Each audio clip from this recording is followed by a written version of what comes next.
Hello everyone and welcome to another KatQ video. This week's topic is going to be very interesting to me because I think we're all starting to realize how strong triple support can be. Is it strong all the time? No. There are times where I've lost on triple support. But you can't deny that when played well and within the right circumstances, it definitely can be strong. This post says, can people realize high rank meta does not equal low rank meta? I just played a ranked game in high silver/low gold. My teammates begged to play 3 supports because it's what the pros do. We got absolutely pasted. Not one of the supports got over 5k heals. Each time one swapped off support, someone else swapped on. It was absolutely pointless because we were not set up with the heroes to benefit from 3 supports. And we were doing piss all damage because all 3 supports would just heal bot. We lost and all I saw was, nice throw. Report XYZ.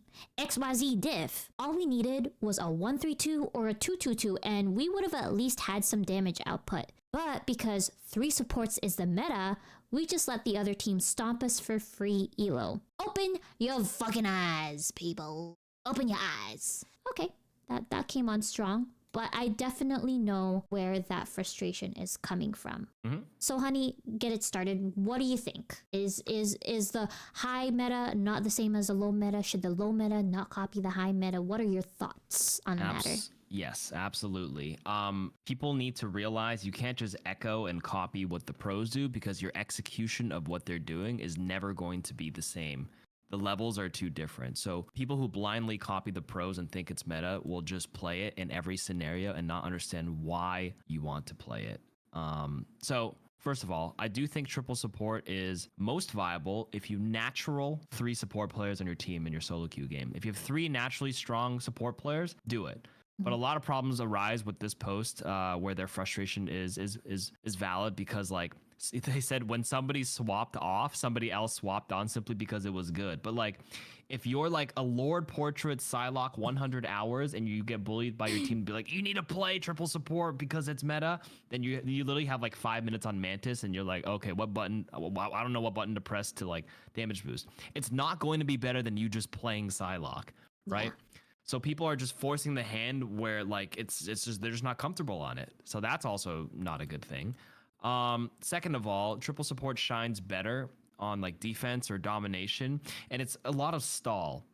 Right? If you cycle defensive ultimates, you can stall for a long time, but it's not as good to like wipe enemy teams. And if you're in silver/gold, I mean, the chances are all the supports are just heal botting and like there's not enough output to like wipe the enemy team to retake or take the objective. Also, you have to pray that you are actually cycling your defensive ultimates correctly. If you stack 2 of them, that's a lot of lost value already. Your neutral, which is outside of your ultimates, isn't as powerful because you're just losing a lot of tempo and a lot of DPS that you could be outputting on another hero. Yeah, and number 3, if we actually look at the statistics of how triple support is faring in like gold or silver and below, it's like a sub 45% win rate. I think some of them are like 39% win rate. Yeah, in gold right now, the 2-1-3 comp triple support variation is like a 39.97% win rate. That is atrocious. If you do filter for Celestial Plus, I think it's like closer to 49% for the 2-1-3. But the point stands, people are just mirroring it because pros do it without knowing when to swap into it. And yeah. Yeah, and I think one of the things that people fail to realize as well is more so than the 3 supports, the 3 other people on that team that you pick matters a lot, right? True. So if you're playing triple support and you have a Scarlet Witch and a Captain America and who the fuck else? Black Widow or something. And a Black Widow, good, you're losing. I'm sorry, but GG's. Like you're not gonna get enough damage output. Like, and here's the thing too. It's good for stalling. That's not the only strong point, but it does have a strong point of stalling so that you can get the kills to turn the fight around. But if you don't have the damage to turn the fight around and all you do is stall, you're just wasting your ult at that point. Yeah, you're just buying time, but like buying time for what at that point? You know what I mean? Yeah. So that's why it's really important to focus on not just the 3 supports, like who else are you going to play in that 3 support team comp? Because it's going to matter a lot. And that could also be a deciding factor on top of the people on your team actually fucking play support, or are you just playing 3 support just to play 3 support just for the shits and giggles? So that's something to always keep in mind. And on that note, I'm curious to see. So let's say that they do have a triple support and there's 3 support mains that could play triple support, right? Mm-hmm. What kind of team comp would you recommend to play on top of the 3 support to ensure that they get the kills, to ensure that they actually get kills more so than just stall the fuck out of the point for nothing? Who would you recommend? Or like, do you recommend 2 tanks, 1 DPS, or 2 DPS, 1 tank? Or does it depend? Like, you can kind of play both, but depends who you play. I think at this rank, at silver gold, I would do 1, 2, 3, 2 damage to at least add more output. I think tanks in this rank have a problem of just kind of existing and not really converting to as hard as they probably should be. So I recommend 1, 2, 3, but I think 2, 1, 3 starts doing better the higher you go, just because a lot of the good tank players know that they can actually pop off. Like good Strange, good Magnetos can actually farm crazy damage and actually like convert kills with their ultimates and all that kind of stuff. But I would pair it with a team up if possible. I don't know how your average silver or gold Star Lord is, but I still like the Mantis Atom plus like a defensive ult. And you want to play, you know, very impactful duelists if you're going to run the 2-1-3 at this rank. So like you want to do something that can convert solo kills like a Winter Soldier or like a Psylocke or like a Storm in her ultimate. But if you're running like the solo Scarlet Witch with 2 tanks, 2 passive tanks and 3 supports, like nothing's going down. Like you try to pop your pure chaos and maybe you like that's like your only crutch because you're a tickle monster outside of it. You know what I mean? So yeah, if you're gonna play triple support, do it if you 3 natural support players on the team and try to play something a bit more aggressive. I don't actually think the 3 defensive, like while 3 defensive ults is very frustrating to play against, I think it's pretty weak here, especially because there's a high chance you're gonna stack it. There's not coordination and like you just lack the damage. So I would actually recommend people to play like Atom or like a very aggressive Mantis or like a very aggressive Loki, copying aggressive offensive ultimates to make up for it. And for the tanks, you can just play like any of the high output tanks. Like I think Thor actually adds a lot of damage. I think Magneto's pretty solid. I think Strange is really good, but good Groot can actually pop off too, and especially really good if comboed. But I wouldn't play stuff like Captain America or like a Venom without like, you know, a Spider-Man or something to like make use of the dive. And if you're gonna play full dive, I don't think you play triple support, to be honest with you. Like, what are you healing? Your tanks and your DPS are like all the way in the back. Like Invisible Woman can't even reach with her 30-meter range. Like your Snowflake on Luna, maybe that's like your only thing, and everybody else is just way too far. Would you recommend a Penny as a tank? Or I know I'm kind of iffy about that. No, I think Penny is just Penny's a niche pick to me specifically. I think like you kind of like pick it to like stop them, but not like as a default pick. Like obviously that you can pop off as Penny if you're like really good and really aggressive, but Penny to me feels more of like a character that you adjust and swap to help deal with problematic heroes rather than like the well-rounded tank. Like the most well-rounded tank is like Magneto, Strange, Hulk, and like Groot, in my opinion. Okay, that's fair. Yeah. So make sure that if you do switch to 3 support, I think the main takeaway is make sure it makes sense.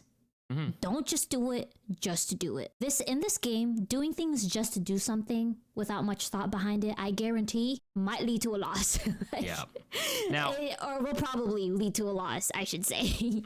And now we also need to talk about how to counter it. Like obviously there's going to be games where it's going to lead to a loss, but sometimes triple support is very infuriating to go against. So some people really want to know, how do you beat it specifically? And I think you simply run 1-3-2 or 2-2-2.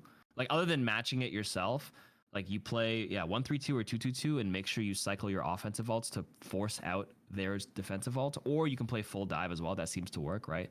I know you've experienced like the Spider-Man Venom jumping you as Cloak or like Loki. Like it's so annoying, and you end up having to like get your ult forced.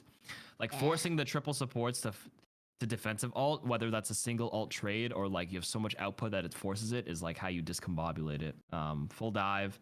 Trade your Storm ult for 2, Psylocke ult for one ult as well, maybe 2 if you're lucky.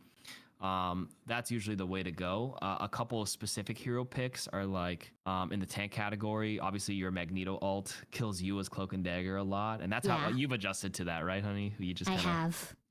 Yeah. I get killed much less. And if you want to figure out how to do that, watch Nathan's video on the Cloak and Dagger tips. I'm going to link it in here somewhere. Where you fly up and stuff. But like, you know, things, good vanguards to play against triple support, like Magneto for sure. Strange, if he ult, he can still one-shot a lot of the heroes because they have 2 hitboxes when the Eye of Agamotto's. You got that green hitbox and that other hitbox. As long as you have 100 energy, you can like auto attack into pop, and it should kill almost most of the squishes in the game. Kills me, that's for sure. Yeah, Groot is actually really annoying. Groot can actually like wall off supports. Like when you get walled off as a cloak and dagger, isn't it so annoying? Because you have no damage to break the damn wall. Because you can't heal then. So you got 3 healers that can't fucking heal through the fucking wall, and it takes for fucking ever to like. That wall is so annoying. And then Groot obviously has like a pull together to cycle with like a Moon Knight, for example. And the Moon Knight's got a great ultimate to like wipe this season.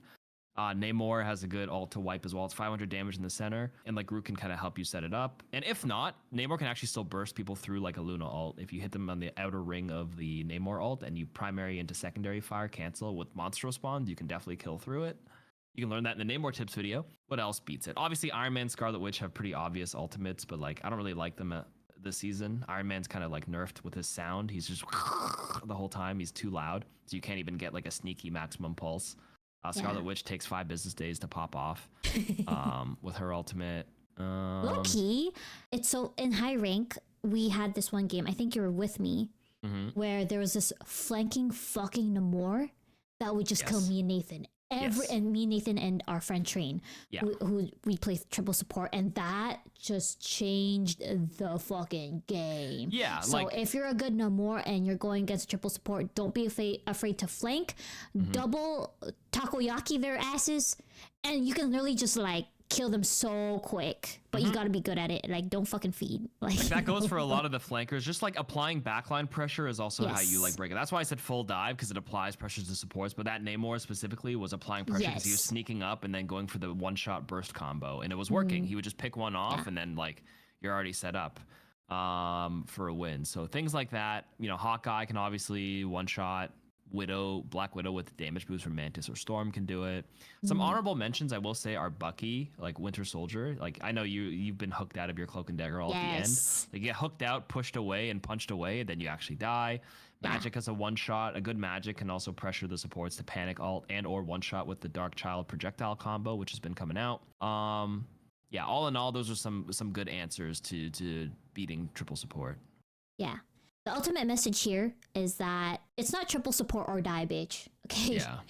You got options. You just have to, and I think this goes for all ranks. You just have to be able to analyze well and make the best decision that you can with what you have and what your team can do. It's very nuanced in this game. And I would say in almost all games, there is not like one single answer that's going to make you win. Sometimes they just play a little bit better, you know, or sometimes they just make better decisions than you. It doesn't make you or your team super shitty. Sometimes you just get outplayed. Sometimes one play can literally just make or break it. And sometimes you just make a mistake. It's okay. More so than copying what the higher players do, which I think can work if you analyze how their play style, how they position. You can copy that, that's fine, but make sure that there's nuance to it and you're not flanking when there's a fucking penny. Like, you know, if you watch Jimbo Limbo's Namor and he flanks as Namor, okay, and gets 50 kills, and you're like, I'm going to do that in my next game, and there's a penny waiting for you in the back line, and you step over the penny mines as Namor. Like, obviously that's not going to work. Right. So always make sure that when you watched high elo players and you want to copy them, which is fine. I think that's actually how you learn. Just make sure to think about the context in which they're playing. Don't think of high ranked players' gameplay style as a catch-all. Yep. Because you will find that in high rank, they have to adapt very quickly. Yep. So make sure that when you're trying to learn from high ranked players, which is good, I think that's a good thing to do, always keep in mind that they are constantly adapting. And don't just take a screen capture of the whole movie and try to think that that's why the movie's good. The movie's good because of the whole storyline. This ranked player is good because of all the different ways they adapt to all the different games that they play. Right. So don't just see like fucking someone getting like 5 kills in backline as Namor in that one game and think that you can do it in every single game. No. Learn to read and adapt. I think that's the best way to get better, even as a meta ranks player. Adapt, adapt. That is the most important skill, I would say. Consume and adapt. Yep. Don't be one of those bitches that loses one round and gives up. Okay? Because that's how you rank down. I have seen some of those people, remember when we first started playing the game? and people would just spawn, can't like just stay in the spawn after losing one round in domination. I'm like, how weak is your mental? I already know you can't go to higher ranks because of that mental. If you just don't give up and you try and adapt, that is enough. And even if you adapt and lose, Yep. that's fine, because then you can think, oh, maybe I adapted in the wrong way, and that'll give you an idea of how you can try. And well, if it happens to you again, you can be like, okay, I tried to adapt to this last time, it didn't work that game and I lost, let me try and adapt a different way. Sometimes adapting takes a lot of errors, and that's fine. That's the learning and that's curve. how a lot of high rank players learn too. You see a lot of their pop off highlight clips, but you don't realize that to learn Those are that highlights. Yeah. Those are not all the lowlights and things that happened in between that. Yeah. For them to learn what works out, it takes a lot of time. Sometimes something that I noticed that a lot of high rank players do, like especially like the rank 1 pennies and the rank 1 Moors, what you see their plays and you think, oh my god, that's so smart. Like, how do they time it so well? Like, how do they know that it lasts exactly this amount of seconds? You don't realize that the top ranked players spend hours in the training range min-maxing their skills, like experimenting with a lot of different things, right? Yep. So it takes a lot of time to learn the character, to adapt. You know, it takes a lot of mistakes, it takes a lot of time, and that's okay. And that's what a lot of people need to learn. You can't just do one thing every single time. Honestly, wait, let me backtrack. This is for all you Spider-Man Lord portraits out there. Okay? Just because you saw Necros 1v6 as a Spider-Man doesn't mean you can do it every time. Just because you see Necros going in the motherfucking back line of the enemy team and getting kills doesn't mean it's gonna work for you too. Because what you don't see in those clips, okay, is their team putting a lot of pressure on their front line that allows for Necros to go in their back. There's just so much context. Yes. Okay. Yes. Treat learning like a movie. You don't take a screenshot and be like, this is what made the movie the best movie ever. It was the whole fucking storyline, bitch. It was the highs and the lows of the main character that made it a good movie. Not just one fucking snapshot of the fucking, you know, the main character popping off. For all my low ranked friends out there, okay, for all my metal ranked homies, please put that in mind, okay? Adapt, adapt, adapt. And if you adapt and it doesn't work, it doesn't mean you're bad. It just leads you to another solution that you'll get to eventually, and you'll realize, oh, this was a solution the whole time. So every time they play fucking Spider-Man Venom, I can fucking go penny and fucking put mines all over my backline to help my backline supports. You know, treat it as a journey. It's just the same as life. If you lose one game, it doesn't mean you lose all your games. Okay, it's an up and down thing. Even the people at the person who's number 1, I'm sure he's gone on like, you know, a 5 losing streak like 2 days ago. Look at anyone in the top 10 ranks and look at their win-loss. Yeah, they got bad days. They've got bad days, and that's okay. That's normal. Let's normalize it, okay? And that's today's lesson. I hope that helped and provided some value. Let me know your thoughts. You know, I love to hear people's thoughts on the game. I love the game right now. I love the community. So let's keep it going. Let's keep it positive. Let's help each other out. And let me know if you have any suggestions for our next video.